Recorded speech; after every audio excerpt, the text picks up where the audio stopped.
ভারতের একটা বিষয় লক্ষ্য করবেন যে ভারতে সবসময় বলা হয় হিন্দু খাতরে মেহে। এটা তাদের জাতীয় স্লোগান। যেখানে ভারতের ১৪৩ কোটি জনগণের মধ্যে ১২০ কোটি হচ্ছে হিন্দু। অপরদিকে ভারতের রাষ্ট্র ক্ষমতায় যে দলটি রয়েছে সেটি হচ্ছে একটি কট্টর হিন্দুত্ববাদী দল এবং তাদের প্রধানমন্ত্রী নরেন্দ্র মোদী, যিনি একজন কট্টর এবং আদর্শ হিন্দু, তিনি ১০ বছরেরও অধিক সময় ধরে ক্ষমতায় রয়েছেন। এত কিছুর পরও নাকি ভারতে হিন্দু খাতরে মেহে, অর্থাৎ হিন্দুরা নাকি বিপদে আছে। কাদের দ্বারা বিপদে? সেখানে বসবাসরত মুসলিমদের দ্বারা তারা বিপদে আছে। কি কারণে বিপদে? তাদের ভাষ্যমতে মুসলিমরা নাকি জোরপূর্বকভাবে তাদেরকে ধর্মান্তরিত করে।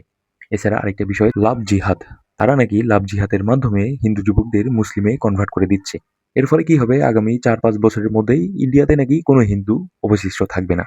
সবাই নাকি মুসলিমে কনভার্ট হয়ে যাবে। এখন আপনার কাছে কি মনে হয় এই স্লোগানটি কি একটি ধর্মীয় স্লোগান নাকি এটি একটি রাজনৈতিক স্বার্থ হাসিলের স্লোগান? এখানে তাদের প্রধানমন্ত্রী নরেন্দ্র মোদী থেকে শুরু করে পশ্চিমবঙ্গের শুভেন্দু অধিকারী পর্যন্ত একই স্লোগান দেয়, মুসলিম হটাও দেশ বাঁচাও। অর্থাৎ মুসলিমরাই ইন্ডিয়াকে ধ্বংস করছে।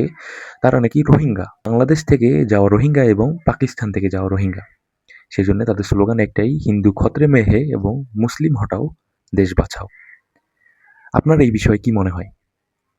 নিয়মিত এই ধরনের কন্টেন্ট পেতে আমাদের চ্যানেলটি সাবস্ক্রাইব করুন।